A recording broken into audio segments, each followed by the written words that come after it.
And you're live. Good morning. Tapping on my table this morning.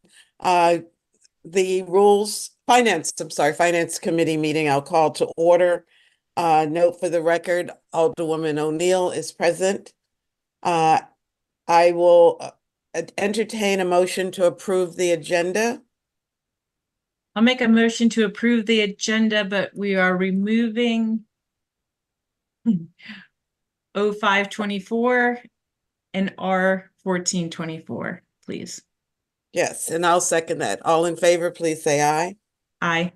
Aye. Okay, approval of the minutes. Move approval of the minutes from 5/15/24. I'll second that. All in favor, please say aye. Aye. Aye. Okay, the next is fund transfer, and I apologize, my phone would ring now. FT 824 General Fund, Forfeiture and Asset Seizure Fund, and Reforestation Fund. Ms. Dickinson, who would Yeah. like to speak to this? All right, so I will give you an overview. This is what we typically call our fourth quarter transfer request, where we've gone through all the departments and we analyze who may need some extra funding to finish out the year. And fortunately, we didn't have a lot this year. So we've got them grouped there in the necessary transfers. The first one involves Rec and Parks, Pool, and Health need some extra funding for some of their programs.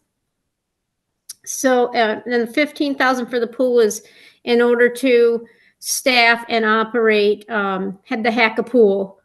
The rest of it, I don't know the particulars about the health and why they need some extra funding there. And I don't know if somebody's here from Rec and Parks too. Oh yes, I see Roz is on. So if you have questions there, and we had some extra money in DP admin to cover that. We had the consultant for city dock project budgeted in the admin division of DPW, but that role is now being paid for through the city dock project, which is where it should have been charged originally. So there's some extra budget funding there. The second one is a transfer from the contingency fund for integrated technology services. They had some extra costs, and Brian is here to talk about that when you get to it. There's the police would like to move some funding out of their savings and salaries and benefits to do some initiatives in their other line items. And then the FAST fund has needs some extra budget to spend from its fund balance. So those are the four items. And then I don't know if you want to take them in order or ask the questions of each individual department. And then Katie has their hand up. So Katie, did I miss something? It looks like to me the FAST is just a reallocation within. Oh, okay, you're right. Thank you. They want to move some money around within their categories. My mistake. Okay, well, let me call on the representatives from each department to speak to their portion. So I'd like to call on Ms. Johnson, the Rex and Park Director. Good morning. I'm sorry. Go ahead. Okay, good morning. For the record, Rosalind Johnson, Director of Recreation and Parks, City of Annapolis. The first one is for the Hack-A Pool, and that is additional monies that will be needed in order to run the Hack-A Pool. The second one for health and fitness is somewhat of a misnomer. It's I don't want to call it a shell game, but essentially we have increased our number of fitness classes, but we've also increased the revenue that we've turned into the city. So it's additional revenue coming to the city, but we're over in our budget because that money doesn't stay in our budget. For example, we've had many more one-on-one training sessions this year. And so that's increased our cost of paying for the instructors, the fitness instructors for the training sessions. However, we've brought in more money to the city, to the general fund. So it's fronting us essentially money on the front end to bring in more money on the back end to the city.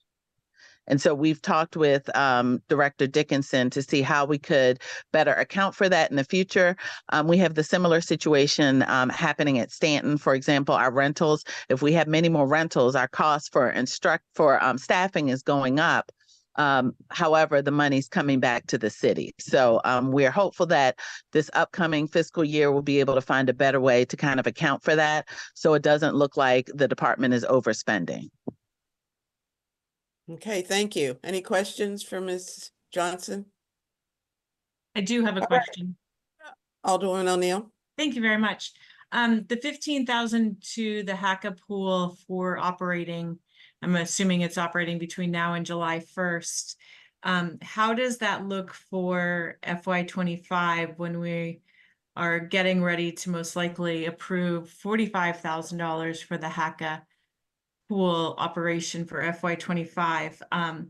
Will that also be a shortfall this time next year, or does the 45 take into account the additional 15 needed for this year's operation? The 45,000, quite honestly, we probably won't spend all of the 15 nor all of the 45,000. We're still working to be able to get the facility up and running by way of staff, lifeguards in particular. So that will take us through this fiscal year. We may have some left over if the decision is to run HACA's pool at the end of FY25. But that's a decision that would have to be made by the council and administration. Okay, so the 45,000 that we're likely to approve on Monday should take us through this season until July 1 of 2025. Yes, depending on whether or not the decision is to run the HACA pool in June of 2025. Okay, thank you. Sure. I saw Director Dickinson's hand up. Yeah, I didn't know. I think we've got that cleared. They estimated that for this season, they would need 60,000, about 15 of it in this fiscal year, and the rest of it into this for July and August, and until the pool closes, the other 45. So that's where those amounts came from. It's possible you'd have some left to get started next year if they decide to do that, but it was intended for this swim season. Thank you. Okay, if there are no other questions, so we'll go on to the IT contingency. Director Paquin, I think I saw you on. Yes, ma'am. Good morning. Good morning.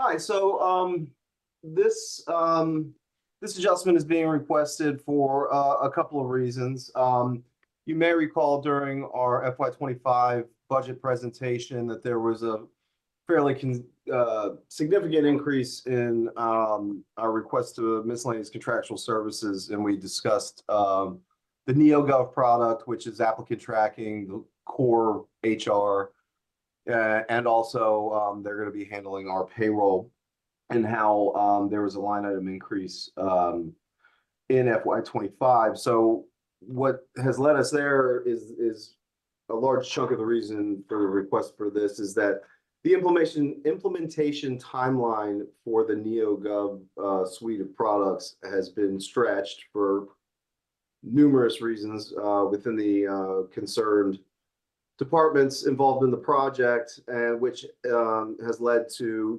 paying implementation costs and support fees to both for both products simultaneously. And then another portion of this request also has to do with that, frankly, we made a minor budgeting error in FY24 with regards to how high our support and maintenance contract with Tyler Tech, which runs a wide array of products for us with our ERP software, our enterprise permitting and licensing software, among others. So it's a combination of the two, that the stretched timeline for implementation for NeoGov, as well as an oversight on our part with our FY24 budget to be able to keep up with our support and maintenance for several existing Tyler products. So let me ask, is this primarily for the funding for the GeoGov? Is that NeoGov, yes. The large a large percentage of this request concerns the NeoGov project. Yes, ma'am. And will that suffice? Will that be enough to make sure that it is up and running and working well? Yes, ma'am. And to address Ms. O'Neill's question for Recreation and Parks, I want to assure you that the FY25 budget has been structured in such a way that we do not anticipate having to make a similar request at this time next year. Okay. Any questions? Seeing none, let's move on to police. And I think I saw Lieutenant Assion. Are you the representative this morning to speak to these items? Yes, ma'am, I am. Good morning. Morning, Lieutenant Ashion, Annapolis City PD, assigned to admin services. I'm pinch hitting for Craig Medley as he's out today, and Captain Miguez, I believe she's out of the country today. So ours is we have a couple different items to go through. I can just give an overview for each one of them real quick, and then you can ask questions. Is that how we want to handle it? Yes, All right. perfect. Sounds good. So one of the items for capital outlay is for the range. So everyone's probably familiar with the ventilation system itself, which is how we get the fresh air in and get the air containing the methyl ethyl nitro bad stuff out without getting into everyone's lungs. This capital outlay would actually be in reference to the functional parts of the range itself. So when the original ventilation system was installed, it was installed without provisions for conditioning the outside air as it comes in. So everyone who has lived in the state of Maryland for at least one full year knows how the air tends to get during the summer. It's extremely humid, and bringing that outside air into the range unconditioned has actually led to some malfunctioning with the electronics that are integral to the functioning of the range. So the new ventilation system will fix that problem, and this capital outlay here is to allow us to implement the necessary fixes in order to get the range up and running once the ventilation system is completed. Under contract services, which is closely related to the ventilation system for the range, this is actually for a maintenance contract for the range. So we spoke with purchasing and public works about this, and the expectation is that over the long run, having this maintenance contract in place for the range, for the HVAC system for the range, is going to wind up saving us money in the long run and avoid unexpected balloon expenses as time rolls on. There's also a maintenance contract for the storage system, for the storage logic storage systems that we have here at the police department. There are a couple of these. The largest and most extensive of the ones that we have are actually motorized storage systems. They're in our property evidence section as well as in our record section. There are a lot of different components that are involved here, on top of the powered motors that move the carriages from one side to another. There are also a number of safety sensors that are incorporated into these. And if one of these goes up, it's actually pretty detrimental in terms of accessing the rest of either the property or evidence that's down in the evidence section, or if we need to access something in records, we would be, and there are a couple workaround methods that we have for it. But similar with the range, similar to what we're doing with the range. We want to minimize the long-term expenses and prevent ourselves from incurring any unexpected large expenses when there's not if but when there's a failure in one of these systems. So that maintenance contract is only it's only $5,000.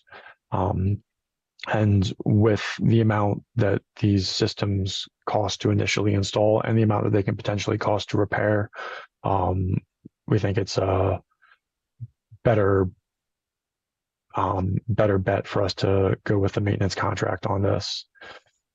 The next one is for the upfitting of 3 of our interview rooms with Axon, which is our for anybody who doesn't know, that's our body worn camera company.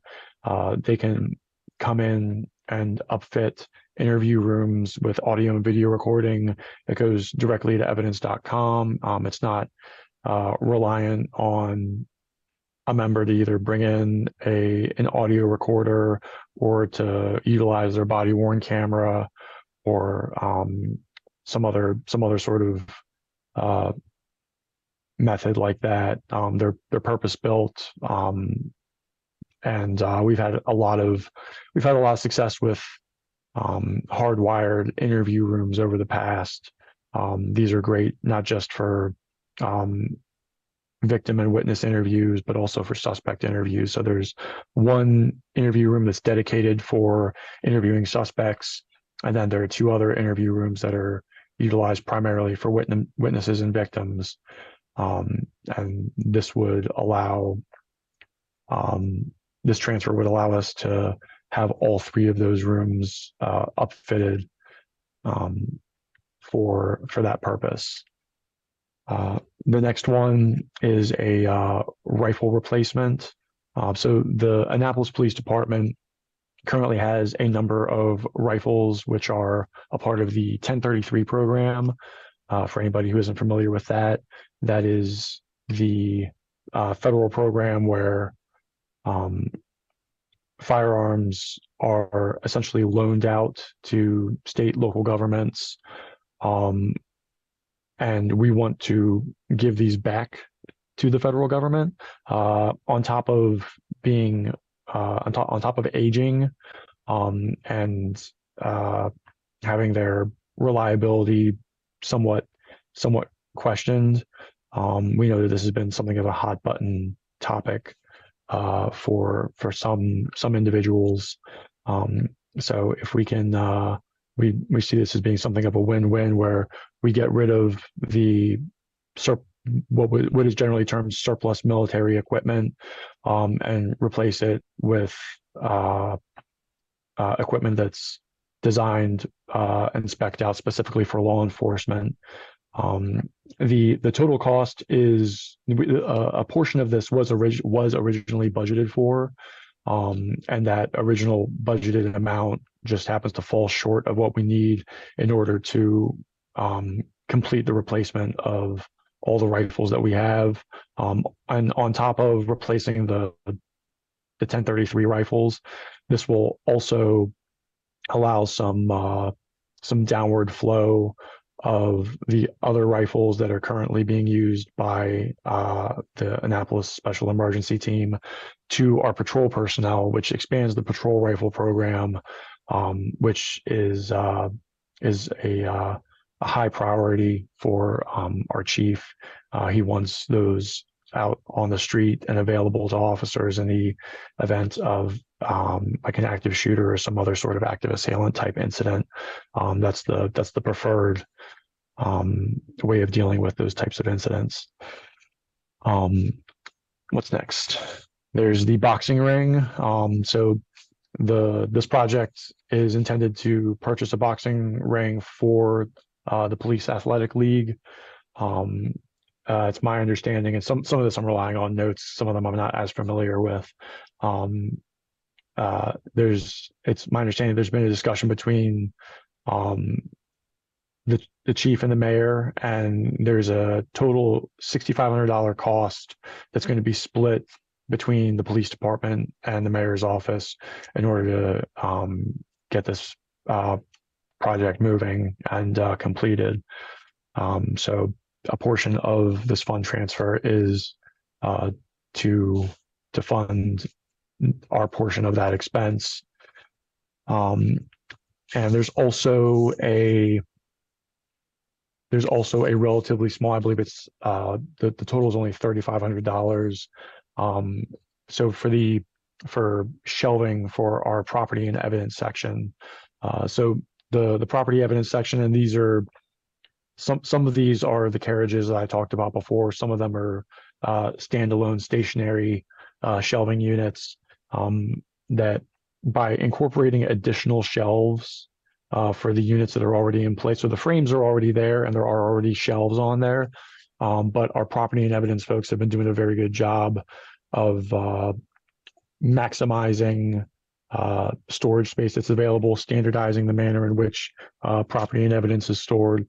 And in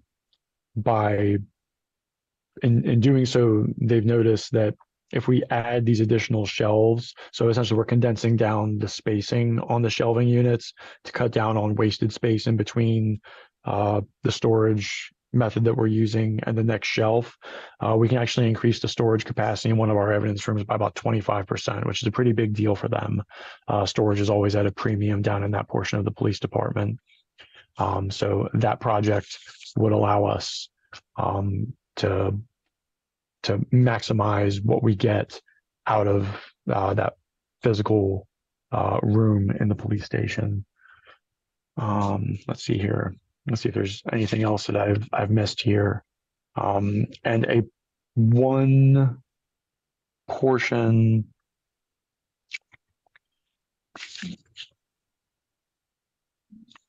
I believe. And there's also a project in here to rekey the locks and the doors in the building, as different units have been switched from one section of the police station to another section. We have different, I don't know how into this I want to get, but there are different core systems that are in use throughout the police station. And we would actually need our locksmith to come out and sort of revamp what doors are on which core, which keys work on which doors, so that we can ensure that only the folks who need to get into certain offices can get into certain offices. It does increase the overall security of the police station and allows things to be a little bit more orderly. I can talk about that a little bit more if someone needs, but that's the last item on the list. So fire away with questions. Okay. Thank you, Lieutenant. We'll come back to you with the forfeit and asset account. That's the next item. Can Are I there have any a question real quick? I was gonna, Alderwoman O'Neill? Oh, sorry. I thought you were going to go ahead with the other one. Yeah. I had two questions. One in regards to the boxing ring, and I thought that in either last year or the year prior, the Naval Academy was donating a boxing ring to the city. Is that not the case? And my second part of that question is, where is the boxing ring going to be staged or living? So those are two really, really good questions. And this is where being the pinch hitter really becomes difficult. I think I 'Cause can I help, don't, and I think Roz can help as well, is why Yeah. she's got her hand raised. Can we call on Ms. Johnson? Sure. Good morning. For the record, Rosalind Johnson, Director of Recreation and Parks.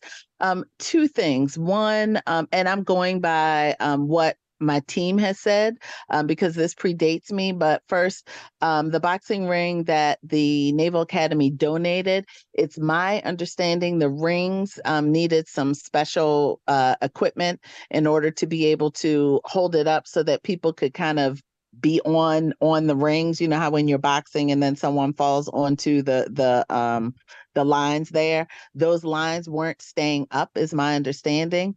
And so our team at Recreation and Parks tried to get something to retrofit it, but couldn't find anything to retrofit it. And then my understanding is that the ring was tossed. We can't find the ring. Again, all of this predates me, and that's what I was told by my team. Ms. Johnson, let me ask, I was there when we kind of gave it a blessing with the boxing match, and we had the ring, and we had students, young people lined up to take classes. Are they still taking classes, even though there is no ring now? So they have been taking classes. I think they took a break because the officer who was supervising the program had some family emergencies occur. So I think they took a small hiatus, but then they had moved temporarily 1 day a week to the recreation center at HACA. And then they were looking for another permanent home. Part of the challenge was that at PIP, we did not have the space to set up a permanent ring. Many of our setups are temporary for classes or tournaments or things of that nature. So they were looking for a place where they could permanently set up a ring. And that's the extent of my knowledge on that piece. Okay, so in FY23, we allocated funds to purchase a tent for outside of Pip Moyer over on the amphitheater side. So that's never been completed to anybody's knowledge, or? Correct. That tent was never purchased. It was never placed up. And so that tent, because there was a concrete pad that was also going to be installed as well. And none of that work had been done. Okay. So we still don't know where the boxing ring, if we purchase it, will be placed. Is that something that Lieutenant Ashion could? Oh, Director Dickinson has her hand up.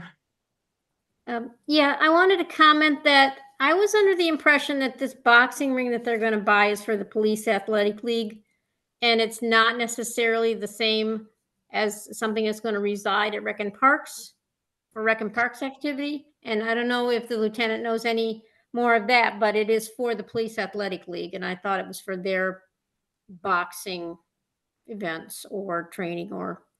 That's Right. 100% correct. It will belong to the Police Athletic League. It will not belong to Recreation and Parks. We won't have any say in it. It's going to be their program. I was just sharing the information that I knew. Right. That's what happened to the old boxing ring, and that was for an event that was at Pip Moyer. But this one is for some other purpose, and it will not be in possession of the city departments. Okay. Thank you. I do have a couple of questions, Lieutenant. The first about the range. Didn't we completely redo the range maybe 4 or 5 years ago? I don't know if saying that it was completely redone is quite right. So there's the HVAC system itself, so there's the ventilation system for the range, and then there are like the internal workings of the range as well. I do know that there was an overhaul of the range a while ago, but it was longer ago than that. I remember there was an article in the Capital Gazette about the aging range and the issues that we were having with it. I remember Lieutenant Antall was still working here at the time, and he actually cited in retrospect. He cited an incident where I was actually shooting on the range with him. There was a ricochet from a shot that was fired and actually struck him in the forehead. That must have been 10 years ago at this point. So I don't know I don't know if we're thinking about the same thing, but I don't think that I don't think the time frame is quite right. If there were if there was maintenance that was done to the range within that 4 or 6 year ago range, my guess is that the issues that persist with the ventilation system are what is necessitated additional overhaul with the range components. Okay, thank Hello? you. My timing may be up. I just recall us doing an overhaul, and I think it was during Chief, anyway, another chief. So thank you for that. My second question has to do with the rifles. You know, there's been a lot of national news about TV or about programs, police programs, where they sell the weapons to the public. The rifles you're talking about, you're returning to the original agency, the ones that you're replacing? Yeah, so the ones that are part of that 1033 program that I talked about, those are the property of the federal government. So we don't own those. They're just on loan to us. We're just going to give them back, and that'll be the end of it. And the other rifles that are being replaced, that are currently in use by the team, those are the ones that are going to be pushed down to patrol officers, so that they can still see use and service. But we're not really in a position to be selling anything right now. If we were, it would probably be sold to like a vendor or something of that nature. But none of this will actually involve the sale of firearms to private citizens or anything like that. Okay, good to know. I was pretty shocked to hear that some agencies do that. If there are no other questions for the lieutenant, I'll ask you to go on to your forfeiture and asset funding. That's the next item. 34,008. Move from supplies to contract services. Hold on one second. I'll offer that I don't know if Capri or Katie has any more information if Craig's not here, because they've been dealing with Craig directly on that. They may know why it is he has to move that funds. It's probably for the lease cost of the office space. So hold on one second. Craig actually just got back from his doctor's appointment, and he's like in my office now. So I'm going to take this off of my headset here, and I'll let him sort of step in here. Okay. Great, thank you. Perfect timing. Hey, can you guys hear me? Yes. Okay, sorry I'm late. I have a pinched nerve and had to get to the doctor. So what was your No question? What was the last question? The funding that's being moved from supplies to contract services using forfeiture and asset seizure funds. 34,800.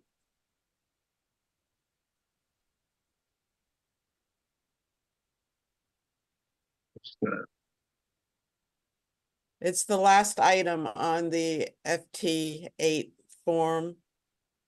Yes, I am.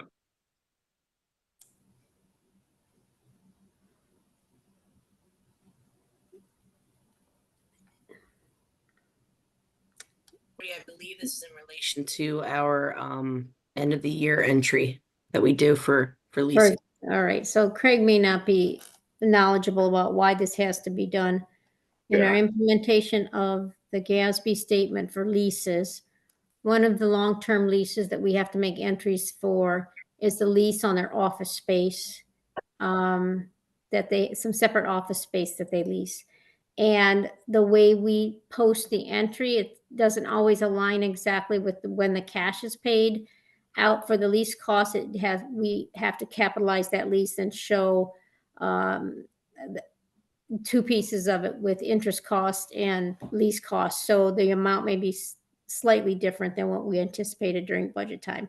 So we're moving this to be able to cover that year-end entry for lease cost. So sorry, Craig, to try to answer a question about accounting entries. Gosh, is there like something on there that I didn't put on there? No, it's just the amount probably doesn't align exactly with what we had budgeted, because we would have budgeted based on the cash you're paying out, but that's not necessarily when we recognize the expense in this case. Gotcha. Okay, further questions on FT8? Hearing none, I'll entertain a motion.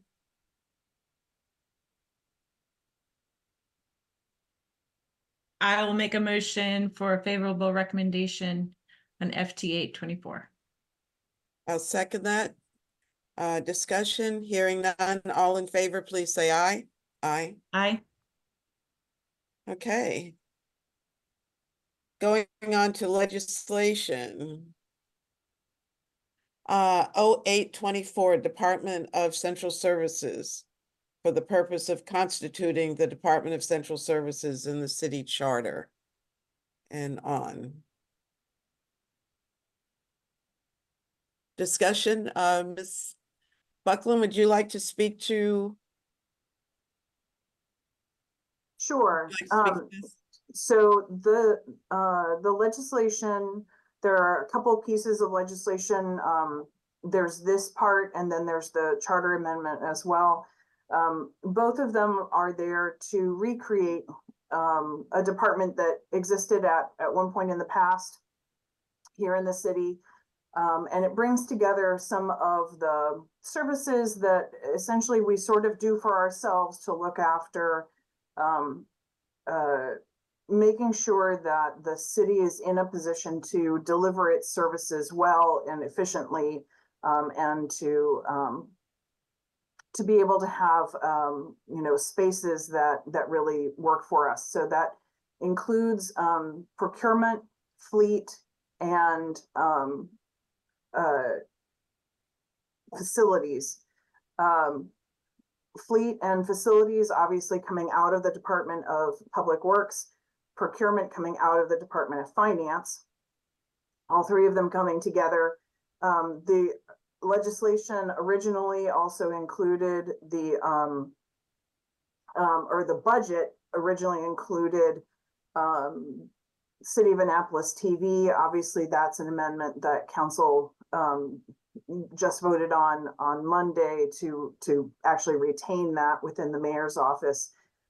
So it's really just those three big components that then come together. And that will, one of the things we've heard throughout the budget process has been a litany of departments talking about the need for space and other things going on.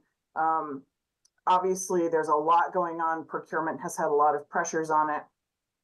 This gives us some additional focus for those efforts to really make sure we're shepherding them well and really positioning the city to deliver for the residents as well as we can.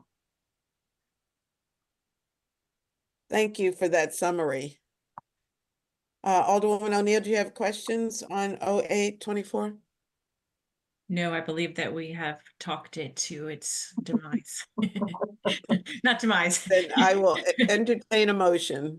I'll make a motion for a favorable review, not a favorable recommendation of 0824 to the council. And I'll second that. Further discussion, hearing none, all in favor, please say aye. Aye. Okay, 09.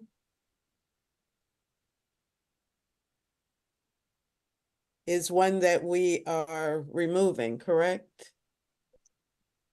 Nope, that No, one's, that stays on. That's, Oh, okay, um, 8 and 9, the yes. original. Go on, Ms. Dickinson, please. Yeah, let me speak to this a little. The original 09 was the one that changed all the A groups to the N classifications to match the new scale.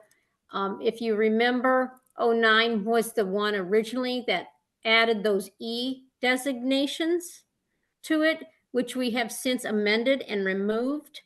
And the version that's attached to your agenda still has those E class. It's the original version of 09, but 09 has been amended to cross out those E designations and replace them with N and P and F designations.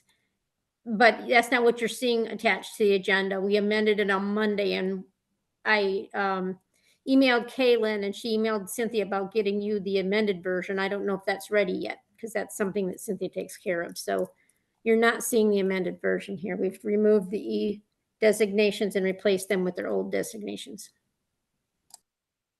I will say that I don't feel comfortable making a favorable recommendation without the amended version in front of us. Then we can take no action on this legislation. I don't and- know if it'll be ready for you by the end of the meeting. I don't know if Kaylin or Cynthia are able to prepare that or get that to you at this point in time. Cynthia has to take care of that for you guys. So we should probably just wait on her to take care of that for you guys. So before you vote on it. Well, I think we can take no action as a committee. Okay. And if it comes before the full council before we have another opportunity, then we can vote on it either way then. Okay. So, So do I Thank need you. to make a motion for no activity? well, you may, Yes. yes. I'll make a motion for no activity on 09-24. And I'll second that. All in favor, please say aye. Aye. Okay.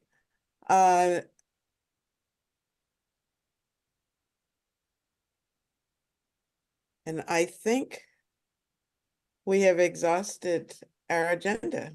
No, R 29-24, we have to take a look at. Oh, I'm sorry, you're right. R29, that's the collective bargaining agreements, absolutely. Ms. Buckland, I think you're probably the representative for the team. Would you like to speak briefly on this? I know we had a considerable discussion on it on Monday. yeah, and Jody obviously can also jump into that. What's included in R29 are 3 of the city's 4 collective bargaining agreements. 3 of those 4, the negotiations with the unions have concluded, and those unions have ratified the agreements. The biggest change to all of them contain a number of different changes as outlined in the staff report, but the biggest change in all of them was the change to the pay scales. And those were a part of what you guys were also talking about on and looking at on Monday for R17 for the pay plans. So you guys obviously have seen those pay scales. But the staff report does talk about a number of different changes to them.